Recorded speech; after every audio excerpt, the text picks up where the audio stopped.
ሓደገኛ ኩናት ኣብ ዓለምና ዝተወልዐ ይመስል ስዑድ ዓረብ ኣብ ልዕሊ ሕቡራት ዓረብ ኤምሬትስ ብዕሊ ስጉምቲ ወሲዳ እዚ ኩነታት ኣብ ቁጠባ ዓለምና ከቢድ ስጋት ዝፈጠረ እንትኸውን ካብ ማእኸላይ ምብራቕ ናብ ቀርኒ ኣፍሪካ ናብ ቀይሕ ባሕሪ ዝላበዐሉ ዕድል እውን ሰፊሕ ምዃኑ እንዳጠቐሰ ይርከብ። ሰላምታ ኣይረስዓናን ክቡራትን ፍትዋትን ተኸታተልቲ መደብ ሳብዋይን ፕላስ እቲ ሎማዓንቲ ኣብ ማእኸላይ ምብራቕ ዝተፈጠረ ሓደገኛ ምዕባለ ንዞባ ቀርኒ አፍሪካ በሐፈሻ ዓለምና ክፈጥሮ ዝኽእል ጽልዋ እንታይ ይመስል በሰፊሑ ብዕምቀት ክንሪኤና ሓቢርኩም ናጽልሑ ላይክ ኮሜንት ሼር ሰብስክራይብ ምግባር ክትዝንጉዑ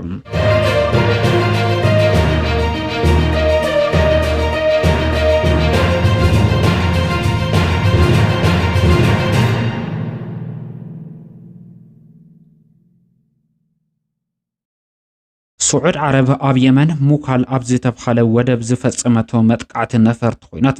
ንዓለምና ኣብ ከቢድ ሻቆለት ዘእትዎ ኮይኑሎም ሕቡራት ዓረብ ኤምሬትስ ኣብ ተኸባቢ ወተሃደራዊ ማዕስከር ከም ዝሃነጸት ዝተገለጸ እንትኸውን ኣብዚ ወተሃደራዊ ማዕስከር እዩ ስዑድ ዓረብ ሃንደበታዊ ዝተብኻለ ናይ ነፈርቲ ኮይናት መጥቃዕቲ ዝፈንወት ስዑድ ዓረብ ነቲ መጥቃዕቲ ድሕሪ ምፍናዋ ኣብ ዘርግሕቶም መግለጺ ሕቡራት ዓረብ ኤምሬትስ ንድሕነተይ ሓደገኛ ዝኾኑ ኣጽዋራት ንህልውናይ ስጋት ዝኾነ ዕጡቕ ንምዕዳል ኣብ እትገብሮ ዝነበረት መንቀሳቐስ ነቲ መጥቃዕቲ ፈንየ ክትብል ጠቒሳላ ነዚ ስዒቡ ሕቡራት ዓረብ ኤምሬትስ ቁጣዓ ዝገለጸት እንትትከውን ኣብዚ ሕዚ እዋን ክልቲአን ሃገራት ኣብ ከቢድ ናይ ቃላት ኩናት ከም ዝኣተዋ እዩ ዝተገለጸ ሕቡራት ዓረብ ኤምሬትስ ነቲ ዝተፈነወ መጥቃዕቲ ኣመልኪታ ኣብ ዘርግሐቶ ሓበሬታ ኣብ ልዕሊ ወተሃደራዊ መጥቃዕቲ ተፈንዩ ክትብል ዝገለጸት እንትትከውን ግብረ መልሲ ክትህብ ከም እትኽእል ዘንጸባርቕ መልእኽቲ ክትሕልፍ ተራእያላ ስዑድ ዓረብ ግን ነቲ ንህልውና ሓደገ ዝኾነ ዕጡቕ ዝግበር ዝኾነ ይኹን ወተሃደራዊ ድጋፍ ቀይሕ መስመር ክትብል ብትሪ ኣጠንቂቓላ መዚ ጉዳይ ተታሒዙ መንግስቲ የመን ኣብ ዘርግሖ መግለጺ ሕቡራት ዓረብ ኤምሬትስ ካብ ክልል ግዛኣተ ኣብ ውሽጢ 24 ሰዓታት ትልቀቅ ክብል ብትሪ ከጥንቀቕ ተራእየሎም ብርግጽ ስዑድ ዓረብን ሕቡራት ዓረብ ኤምሬትስን ኣብ ምጅማር ኩናት የመን ናይ ሓባር ቁመና ዝነበረን ኣብ መንግስታዊ ቁመና እቲ ሃገር እውን ብሓባር ይሰርሓ መንባረን እዩ ዝግለጸለን ብፍላይ ድማ ክልቲአን ሃገራት ንንውሕ ዝበሉ እዋናት ኣብ የመን ኣብ ዝቐጸለ ከቢድ ኩናት ኣብ ውሽጢ ጂሲሲ ብምዃን ብሓባር ይሰርሓ መንባረን ዝተገለጸ እንትኸውን ካብ ዝሓለፈ 2 ዓመት ጀሚረን ግን ክልቲአን ሃገራት ኣብ ከቢድ ወጥሪ ምእታውን እዩ ዝተገለጸ መንቀል እቲ ወጥሪ ድማ ኣብ ጉዳይ መጻኢ ተስፋ የመን ኣመልኪቶም ኣፈላላይ ምፍጣሮም እዩ ዝግለጽ ብርግጽ ስዑድ ዓረብን ሕቡራት ዓረብ ኤምሬትስን ኣብ የመን ዘለውን ኣፈላላይ ከም ዘሎ ኮይኑ ኣብ ጉዳይ ቀይሕ ባሕር እውን ካሊእ ከቢድ ኣፈላላይ ከም ዘለዎን ይዝነገር ሕቡራት ዓረብ ኤምሬትስ ኣብ ቀይሕ ባሕሪ ኣባል ሃገር ናይ ምዃን ድሌት ከም ዘለዋ ዝጥቀስ እንትኸውን ነዚ ሓሳብ እዚ ድማ ብወገን ስዑድ ዓረብ ተቐባልነት ክረክብ ኣይከኣለን ብፍላይ ድማ ሕቡራት ዓረብ ኤምሬትስ ኣብዚ ጉዳይ ኣብ ቀይሕ ባሕሪ ጸላዊት ናይ ምዃን ዕላማ ሒዛ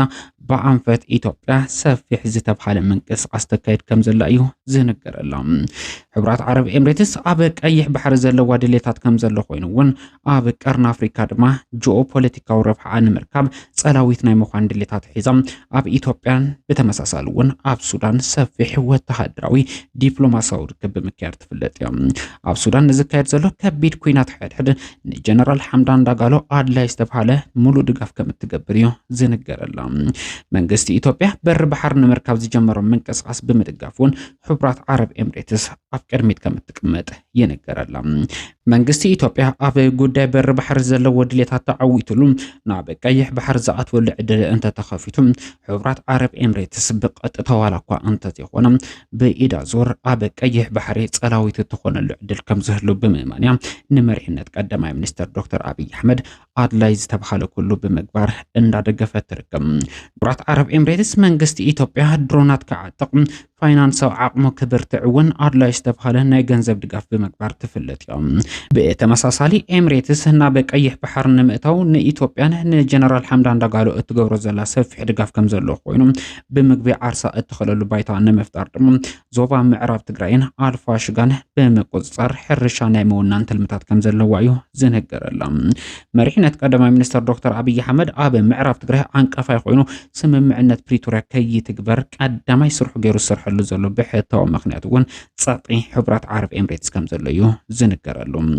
ጀነራል ሐምዳን ዳጋሎ ብተመሳሳሊ ንብርከት ዝበሉ ከባቢታት ሱዳን ክቆጻጸርን ተሓረስቲ ዝተባሃሉ ከም ናልፋሽጋ ዝበሉ ከባቢታት ድማ ንሕቡራት ዓረብ ኤምሬትስ ሕሊፉ ንምሃብ ዝዓለመ ድጋፍ ካብ ሕቡራት ዓረብ ኤምሬትስ ከም ዝግበረሉ እዩ ዝንገረሉ በዚ መልክዕ ንረብሓታት እንቀሳቀስ ዘላ ሕቡራት ዓረብ ኤምሬትስ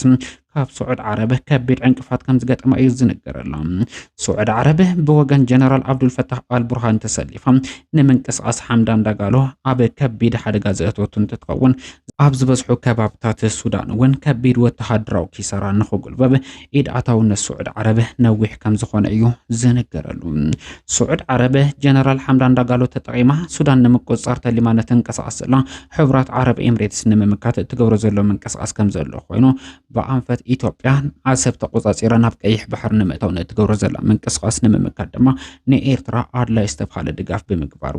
سعود عربه ነዊሕ ርሕቀት ከም ዝተጓዓዘት እዩ ዝንገረላ በዚ መንጸር ክልቲኦም ሃገራት ኣብ ወጥር ካብ ዝኣቱ ግዜታት ዝተቆጸረ እንትኸውን ኣብዚ ሕዚ እዋን ድማ ብሹም የመን ናብ ኩናት ከኣትውሉ ዝኽእል ወጥሪ ኣንጽላል ይርከብ ኣብ ቀርን ኣፍሪካ ኢዶማን ውሕም ብሳልሳይ ወገን ማለት እውን ብናይ ውክልና ኩናት ከተፋነኑ ዝጸንሑ ክልቲኦም ሓይልታት ኣብዚ ሕዚ እዋን ግን ገጽ ንገጽ ናብ ኩናት ከኣትውሉ ዝኽእል ዕድል ከም ዝተኸፈተ እዩ ዝተገለጸ እቲ ኩነታት ኣብዚ ሕዚ እዋን ኣብ ዝኸፈ ናይ ቃላት ኩናት ከም ዝርከብ ዝተገለጸ እንትኸውን ናብ ኩናት ዘምርሐሉ ዕድል እንተ ተፈጢሩ ዓለምና ብቁጠባ ክትሕሰይ ከም እትኽእል ይነገረላ እዘን ክልተ ሃገራት ኣብ ማእኸላይ ምብራቕ ዘለዎን ጸላውነት ከም ዘለዎ ኮይኑ ኣብ ዕዳጋ ነዳዲ እውን ዝለዓለ እጃም ከም ዘለዎም ይነገር በዚ መንጽር እውን ክልቲኦም ሃገራት ናብ ዝኸፈ ከቢድ ኩናት ዝኣትውሉ ዕድል እንተ ተፈጢሩ ቁጠባ ዓለምና ኣብ ነዳዲ ጽግዕተኛ ምስ ምዃኑ ኣብ ግምት እንተኣቱ ዓለምና ብዝለዓለ ደረጃ ክትሕሰይ ከም እትኽእል ይነገረላ ብርግጽ ዓለም ነዚ ጉዳይ እዚ ኣብ ግምት ብምእታው ኣብ መንጎ ክልቲኦም ሃገራት አንጽላሊ ዘሎ ሓደጋ ንምዕላይ ዲፕሎማሲያዊ ጸጥታት ክሕድሩ ተጽቢት ከም ዝግበር ይነገር ይኹን እምበር እዞም ዲፕሎማሲያዊ ጸጥታት ውጽኢት ኣልቦ ኮይኖም ኣብ ተግባር ክሽረፉ እንተ ዘይኽኢሎም ድማ ክልቲኦም ሃገራት ናብ ኩናት ዝኣትውሉ ዕድል ዝፍጠር እንትኸውን እዚ ኩናት እንተ ተወሊዑ ካብ ማእኸላይ ምብራቕ ብተወሳኺ ንቀርን ኣፍሪካ ንቀይሕ ባሕሪ ናብ ዝኸፍአ ኩነታት ከጥሕሎ ተጽቢት ከም ዝግበር እዩ ዝንገር ብፍላይ ድማ እቲ ኣብ መንጎ ክልቲኦም ሃገራት ተፈጢሩ ዘሎ ሓደገኛ ምዕባለ ንኤርትራን ንኢትዮጵያን ብዝለዓለ ደረጃ ክጸሉ ተጽቢት ከም ዝግበረሉ ዝተገለጸ እንትኸውን ኣብ ዝቕጽሉ ሒደት መዓልታት ኣብ መንጎ ክልቲኦም ሃገራት ዝህሉ ወጥሪ ዓለምና ብፍሉይ ትኩረት ከም እትሪኦ ተጽቢት ከም ዝግበር ማዕኸናት ዜና ዓለምና ብሰፊሑ እንዳጸብጸባ ይርከባ